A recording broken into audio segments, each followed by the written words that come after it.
ధ్యాయేత్ పద్మాసనస్థాం వికసితవదనాం పద్మపత్రాయతాక్షీం హేమాభాం పీతవస్త్రాం కర్కలదలసద్ధేమ పద్మాం వరాంగీం సర్వాలంకారయుక్తాం సకలమపయధాం భక్తనమ్రాం భవానీం శ్రీవిద్యాం సకలసునృతాం సర్వసంపత్ప్రదాత్రీం. ఓం శ్రీ బెజవాడ కనకదుర్గాదేవ్యై నమః.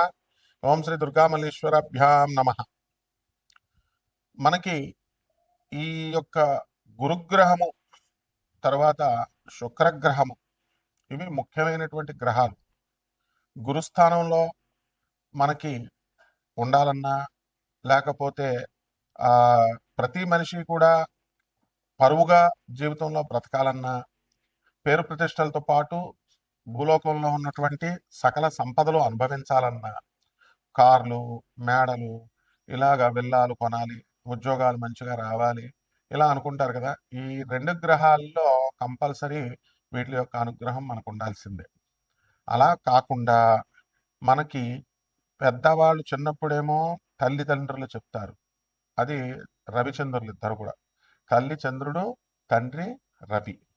మరి వీళ్ళు చెప్తున్నటువంటి సలహాలు మనం వినకుండా మనం పెద్దవాళ్ళు అవుతాం. తర్వాత స్కూల్లో మాస్టర్లు వీళ్ళు చెప్పేటటువంటి మాటలు ఇవన్నీ కూడా మనం వినం. తర్వాత ఇబ్బంది పడేది మనమే అన్నమాట. ఇలా వినకపోవడానికి గల కారణాలు ఏమిటంటే, ఆ గురువు కానీ శుక్రుడు కానీ మనకి ఉచ్చక్షేత్రాల్లో కానీ మిత్రక్షేత్రాల్లో కానీ లేకుండా మనకి వ్యతిరేకమైనటువంటి స్థానాల్లో శత్రుక్షేత్రాల్లో కానీ శత్రు గ్రహాలతో కానీ పాపపు స్థానాల్లో కానీ ఉన్నట్లయితే తప్పకుండా మనకి వక్రబుద్ధులు వస్తాయి. అంటే చాలామంది చూడండి ఓవర్ థింకింగ్ చేస్తారు. పరిచయమైన వెంటనే వాళ్ళ పుట్టు పూర్వోత్తరాలు అన్నీ అడుగుతారు. అసలు ఒక నిమిషం మాట్లాడటమే చాలరా బాబు అని మనం అపాయింట్మెంట్ ఇచ్చామనుకోండి, ఎంత డీటెయిల్డ్గా వెళతారంటే వీళ్ళు మామూలుగా ఫ్రెండ్స్ కలుసుకున్నటువంటి వాళ్ళే వాళ్ళు ఇంకా ఏదో వీడికి పిల్లనిస్తున్నట్టు ఏదో వీడి యొక్క పుట్టు పూర్వోత్తరాలు ఇవే అనవసరమైన విషయాల మీదకి ట్రాక్ వెళుతుందన్నమాట. అలాగే పెద్దలు చెప్పినటువంటి దాన్ని మనం వినకుండా మరి చాలామంది ఇప్పుడు ప్రేమ వ్యవహారాలు కనుక మనం తీసుకున్నప్పుడు మంచి వ్యవహారాలు మంచి మాటలు చెప్తున్నా వినకుండా పెడదారిన పడతా ఉంటారు. చెడ్డవాళ్ళతో నమ్మడము, చెడ్డవాళ్ళని ప్రేమించడము, లేకపోతే చెడ్డవాళ్ళతో మరి అక్రమ సంబంధాలు పెట్టుకోవడము, ఇలా ఏదో రకంగా మంచి వాళ్ళు చెప్పేటటువంటి వినకుండా గురువులు చెప్పేది, తల్లిదండ్రులు చెప్పేది వినకుండా ఎవరిష్టం వచ్చినట్టు వాళ్ళు వెళ్ళిపోతూ ఉండడం అనేటటువంటివి జరుగుతాయి. దీని అంతటికీ కూడా మనకి ఈ ఏమిటి పర్యవసానము అంటే లాస్ అవుతాం మనం. అందులో డౌట్ లేదు. కానీ ఎలాగా అంటే శని శని ఆకర్షిస్తుంది అనమాట. మనకి శని చెడ్డ స్థానాల్లో ఉన్నప్పుడు నీచ ఆరాధన, నీచ స్త్రీలతో పరిచయాలు ఏర్పడ్డాలు ఇలాంటివన్నీ కూడా జరుగుతాయి. ముఖ్యంగా ఒక మనిషి డెవలప్ అవ్వాలి అంటే మంచి వాళ్ళతో తిరగాలి, స్ట్రైట్ థింకింగ్ ఉండాలి, మంచి వాళ్ళు అనుభవజ్ఞులు చదువుల్లో కానీ లేదా వయసులో కానీ అనుభవంలో కానీ జ్ఞానంలో కానీ పెద్దవాళ్ళతో తిరగాలి. అలా కాకుండా మామూలుగా ఈ యొక్క సబ్స్టాండర్డ్ వాళ్ళతో తిరిగిన వాళ్ళ చేత సలహాలు తీసుకున్న నష్టపోవడానికి ఎక్కువ అవకాశాలు ఉంటాయన్నమాట. అలాగే ఈ శని నీచక్షేత్రాల్లో ఉన్నప్పుడు నీచ శక్తుల్ని అంటే మనిషి కంటే కూడా హయ్యర్ ఎనర్జీస్ అంటే దేవతలు, యక్షులు, కిన్నర్లు, కింపురుషులు ఇలా మనకి మంచి చేసేటటువంటి వాళ్ళు. ఇంకా క్రిందకి వెళ్ళేటటువంటి నీచ శక్తులు ఏంటంటే క్షుద్ర శక్తోపాసన, కర్ణపిశాచి విద్యలు ఇలాంటివన్నిటికి కూడా ఆకర్షితులవుతారు. మనం కర్ణాటకలో ఆ మధ్యకాలంలో చూసాం.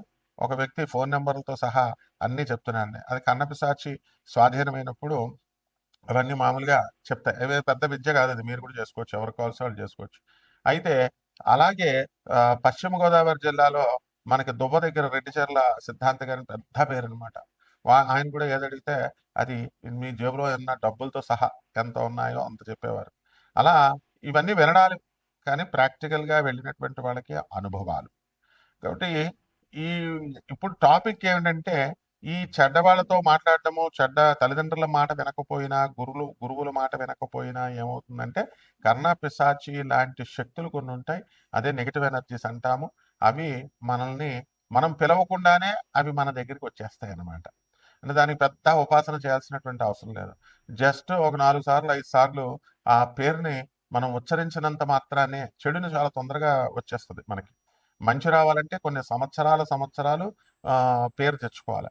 అలాగా తెచ్చుకున్నటువంటి పేరు ఒక్క క్షణంలో పోవాలి అనుకుంటే ఒక్క చెడ్డ పని, చెడ్డ ఆలోచన చాలు. అలా ఈ యొక్క దరిద్ర దేవత అనండి, లేకపోతే ఈ నెగెటివ్ ఎనర్జీ అనండి, ఇవన్నీ కూడా మనకి వెంటనే ఆకర్షమైపోతాయన్నమాట. అయిపోయి మనం ఎదుగుదలకు అడ్డొస్తాయి. వక్ర మార్గాల్లో మనం అక్రమార్జితమైనటువంటి సంపాదన వీట్లి మీద దృష్టి పెడతాం. అలాగే ఈ కర్ణపిశాచి విద్యలో ఉన్నటువంటి గొప్పతనం ఏమిటంటే, మనకి ఏదడిగితే అది చెప్పుద్ది. కానీ అనవసరంగా 24 అవర్స్ చాటర్ బాక్స్ లాగా వాగుతూనే ఉంటుంది. మీరు వినే ఓపిక కావాలి అని పెద్దలు అంటూ ఉంటారు. అంటే ఏంటంటే చెడ్డవాళ్ళు ఎప్పుడు కూడా నువ్వు వినేదాకా కూడా వాళ్ళు వాటి ట్రాప్‌లోకి మీరెళ్ళే దాకా ఏదో ఒకటి చెప్తానే ఉంటారు.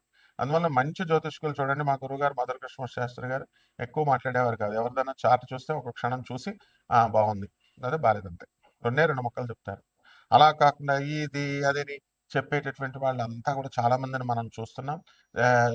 డైరెక్ట్ వాళ్ళు సబ్జెక్టు, ప్రిన్సిపల్, డిసిప్లిన్. జ్యోతిషం అంటే ఏంటంటే డిసిప్లిన్ అనమాట. కాబట్టి మన ఫ్యూచర్ అనేటటువంటిది డిసిప్లిన్ ఉంటేనే మనకి అబ్బుతుంది. ఇప్పుడు ఈ యొక్క శుక్రగ్రహం ఉంటే మనకి భార్య కావాలా, పిల్లలు కావాలా, తర్వాత ఈ యొక్క సంపాదన కావాలా, వాళ్ళని పెంచాలా, కార్లు కొనాలా, బిల్డింగ్లు కట్టాలా, ఏదో భౌతికమైనటువంటి ఇది ఒక డిసిప్లిన్డ్గా మనకి ఆ సంపద కావాలి అని ప్రేరేపిస్తుంది. అలా కాకుండా మనకి శుక్రుడు కనుక శత్రుక్షేత్రాల్లో ఉన్న శత్రుగ్రహాలతో కలిసిన కాముకుడైపోతాడు అనమాట. అంటే ఓవర్ కాబట్టి ఈ శుక్రుడు మనకి శత్రుక్షేత్రాల్లో ఉన్నప్పుడు ఏదో ఒక దురాశను కల్పిస్తూ ఉంటాడు. అంటే ఇప్పుడు ఒక ఇల్లు కొన్నవాళ్ళు 2, 3, 4 కొనాలని, అలాగే ఒక భార్య ఉన్నటువంటి వాళ్ళు 2, 3 ఇట్లాగా అక్రమ సంబంధాల మీద మనసు వెళ్ళడము, అనవసరమైనటువంటి పరిచయాల మీదకి మనసు వెళ్ళడము ఇలాగా ప్రేరేపిస్తూ ఉంటాడు. అందువల్లనే దీనికి వయసుతో సంబంధం ఉండదు. చిన్న వయసు నుంచి కూడా మరి స్కూల్ గోయింగ్ దశప్పటి నుంచి కూడా తల్లిదండ్రుల మాట వినకపోవడము ఇవన్నీ కూడా శుక్రుడు చేస్తూ ఉంటాడు. కాబట్టి మనకి ఎవరైతే ఈ ఒక క్రమశిక్షణ అనేటటువంటిది ఉండి కేవలము వెరీ సిస్టమేటిక్గా లైఫ్ని లీడ్ చేసేటటువంటి వాళ్ళు మాత్రమే లైఫ్లో సక్సెస్ అవుతారు. ఓవర్ థింకింగ్, ఓవర్ అనలైటికల్గా మనం ఆలోచించేటటువంటి వాళ్ళు ఎప్పటికీ కూడా బాగుపడరు. ఇది శుక్రుడు చేసేటటువంటి ఆ, యాంటీగా ఉన్నప్పుడు శుక్రుడు సరైనటువంటి స్థానాల్లో లేనప్పుడు చేసేటటువంటిది. ఎంతసేపు కూడా కష్టానికి ఓర్చకుండా సుఖాలు కావాలి అని వెంపర్లాడేటటువంటి వాళ్ళంతా కూడా ఈ కేటగిరీలోకి రావడం జరుగుతుందన్నమాట.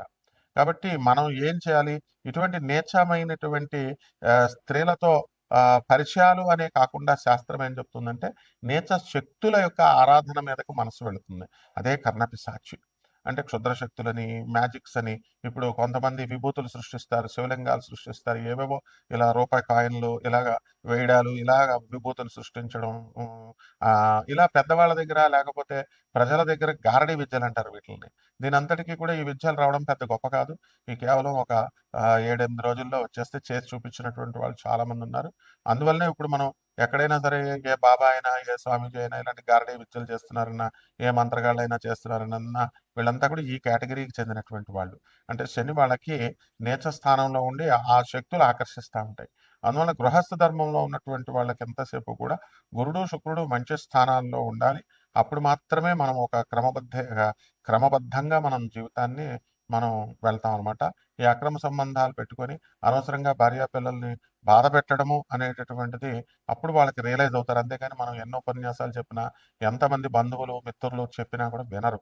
అందువలన ఈ రకంగా మనము చేయడం కోసం ఈ యొక్క గురు శుక్రులు అలాగే రవిచంద్రుల యొక్క ఇవన్నీ కూడా మనకి సహాయం చేస్తాయి. కాబట్టి మన ఇవన్నీ కూడా కోటాను కోట్ల మందికి కామన్ ప్లాట్ఫారం మీద ఈ గురు శుక్ర ఈ రవిచంద్రులు వీళ్ళంతా కూడా ఏ విధంగా ప్రభావితం చేస్తాయి అనేటటువంటిది కోట్ల మందికి కామన్ ప్లాట్ఫారం మీద మనం చెప్పడం జరుగుతుంది. అలా కాకుండా ద్వాదశుల వారి అందరికీ కూడా అలా కాకుండా వ్యక్తిగత జాతకాలు మీరు తెలుసుకోవాలి అని అనుకున్నప్పుడు వ్యక్తిగతంగా మనకి ఈ గురుడు ఎలా ఉన్నాడు, శుక్రుడు ఎలా ఉన్నాడు, అసలు ఏం రిజల్ట్స్ ఇస్తున్నాయి, మనము ఈ యొక్క ఫ్యూచర్లో మనం ఏమైనా గాడి తప్పుతామా, లేకపోతే మనం సిస్టమేటిక్గా మనం లైఫ్ లీడ్ చేయడానికి మన గ్రహాలన్నీ సహకరిస్తున్నాయా అనేటటువంటిది, మనం ఎప్పుడు ఉద్యోగాలు వస్తాయి, పోయినటువంటి ఉద్యోగాలు లే ఆఫ్లో పోతున్నాయి, ఎందువలన పోయినాయి, ఎప్పుడు వస్తాయి ఇవి, ఎలా నిలబెట్టుకోవాలి, వచ్చినా కూడా మళ్ళీ చాలా మంది పోయినటువంటి వాళ్ళు ఉంటారు. ఈ రకంగా ఇవన్నీ కూడా మనం పరిగణలోకి తీసుకోవాలి అని అనుకుని, తెలుసుకోవాలని అనుకునేటటువంటి వాళ్ళు తప్పకుండా మనకు కాల్ చేయొచ్చు. కానీ ఇక్కడ డిసిప్లిన్‌గా ఒక క్రమబద్ధంగా ఉండాలి. లైఫ్‌ని సీరియస్‌గా తీసుకొని, సీరియస్‌గా సలహాల కోసం అడిగేటటువంటి వాళ్ళు మాత్రమే కాల్ చేయాలి. కాబట్టి 12 ద్వాదశ రాశుల మీద ఈ గురు శుక్రుల యొక్క ప్రభావము అనేటటువంటిది మనకి ఎలా ఉంటుందో ఈ వీడియోలో ఒక్కొక్క రాశి వారిగా చూద్దాం. సింహరాశి ఈ సింహరాశి వారికి అందరికీ కూడా మనకి రాహు ఉన్న పొజిషన్ బట్టి వితండ వాదాలు మనం చేయడం ఇతరులతో, అలాగే ఉద్యోగాల్లో కొంచెం ఉద్రిక్తమైనటువంటి పరిస్థితులు ఎదురవడము, ఇలాంటివి ఆశ్చర్యకరంగా మనకు కనబడడం జరుగుతుంది. అయితే ఈ యొక్క సింహరాశి వారికి అందరికీ కూడా మిలిటరీ ఉద్యోగాల కోసము, పోలీసు ఉద్యోగాల కోసం అప్లై చేసుకున్నటువంటి వాళ్ళకి ఉద్యోగాలు రావడం జరుగుతాయి. అలాగే ఆహ్, మనకి ఫారెన్‌లో కూడా డిఫెన్స్‌లో చేస్తున్నటువంటి వాళ్ళకి కూడా కొంతమందికి ఉద్యోగ భంగాలైనటువంటి వాళ్ళున్నారు. అటువంటి వాళ్ళకి ఇప్పుడు ఉద్యోగాలు రావడం జరుగుతాయి. ఇక సాఫ్ట్‌వేర్ ఇంజినీర్లు, అలాగే ఎంఎన్‌సీస్‌లో పనిచేస్తూ ఇక్కడ ఇండియాలో కూడా ఉద్యోగాలు కోల్పోయినటువంటి వాళ్ళందరికీ కూడా ఉద్యోగాలు తిరిగి రావడానికి అధికమైనటువంటి అవకాశాలు మనకున్నాయి, కనబడుతున్నాయన్నమాట. అలాగే ఈ రాశి వారికి అందరికీ కూడా మనకి ఈ సింహరాశి వారి పిల్లల కోసము ఎక్కువగా ఆలోచించడము, వాళ్ళ గురించి వాళ్ళని కాలేజీలకు దింపడము, స్కూళ్ళకి దింపడము, ఈ పనుల్లో వీళ్ళంతా కూడా నిమగ్నమై ఉండి చాలా బిజీగా జీవితం అంతా కూడా చాలా టైట్‌గా అవ్వడము, హెక్టిక్‌గా ఉండడము, ఇవన్నీ చూసి మనకి ఈ జీవితం మీద బోర్ అనేటటువంటిది కొట్టేస్తది. రొటీన్‌గా మనం వెళ్తున్నామని.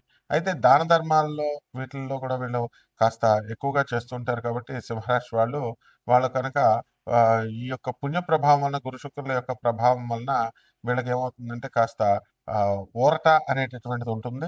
కాబట్టి కొత్త వ్యక్తులు మీకు పరిచయం అయినప్పటికీ కూడా వాళ్ళని విజ్ఞత అనేటటువంటిది గురుబలం మీకు అధికంగా ఉండడం వల్ల ఎవరు మంచివాళ్ళు, ఎవరు చెడ్డవాళ్ళు మీరు తెలుసుకొని దాని ప్రకారం మీరు ఫాలో అవ్వడం అనేటటువంటిది జరుగుతుంది. ఇది చాలా ప్రశంసనీయమైనటువంటి విషయం.